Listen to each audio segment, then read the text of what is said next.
But of course, the response initially from, there have been a lot of Home Secretaries in the course of this experience. At that time, the Home Secretary was Grant Shapps, and he made a very supportive statement in the House, and we were much encouraged by it.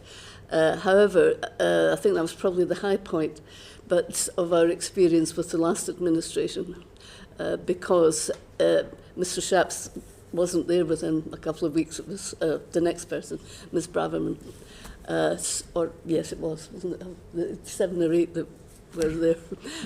But it was awful. I cannot tell you how it felt to constantly read the response when we got the final printed version of the government's response.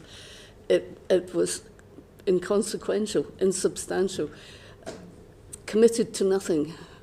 And the wording that was used very often amongst the 20 recommendations was, we accept the need for whatever it was, but made no specific commitment to delivering it or any timescale whatsoever at that stage.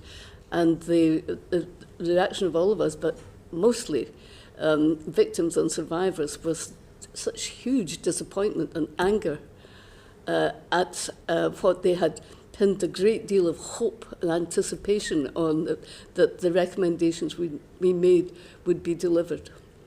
Things forward.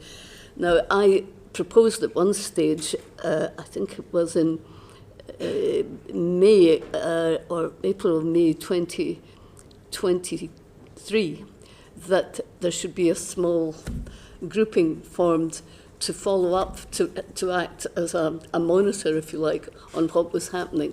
And I wrote to the Chief of Staff in Number 10 and also to the Home Office about this idea. It didn't have to be expensive. We'd just meet regularly and check what was happening. I got no response.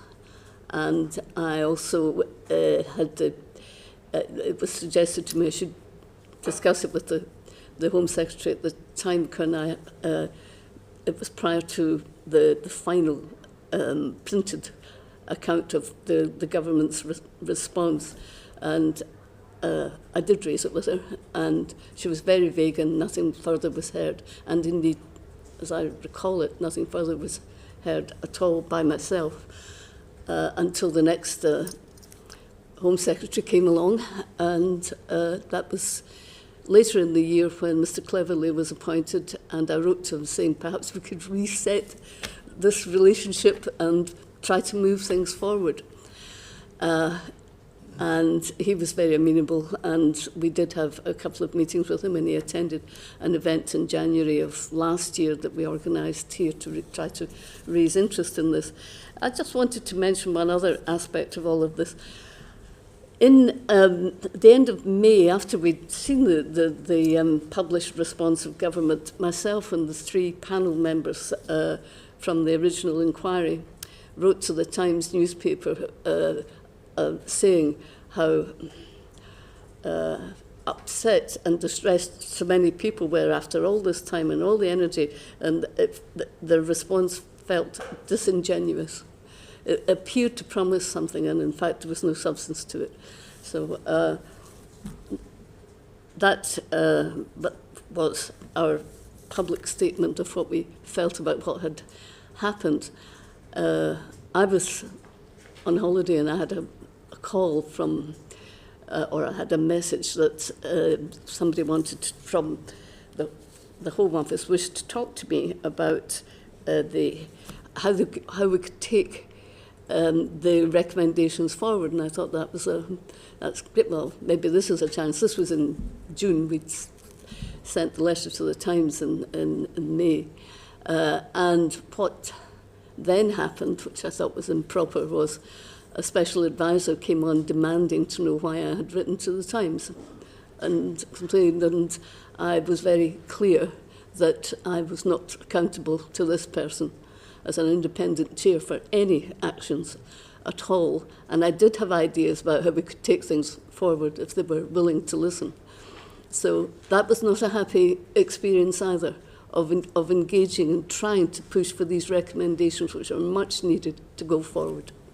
Sorry, that was a long answer to your question, but I think it's important to say that we were not sitting back throughout this period of time. We were constantly trying to get political attention to the fact that these recommendations had not been acted upon. And of course, it's one of the biggest weaknesses of the public inquiry system. It's wonderful for establishing truth, etc. But the big weakness is there's no provision for structured monitoring of whether or not there is action taken and verification of that action as part of the whole system afterwards.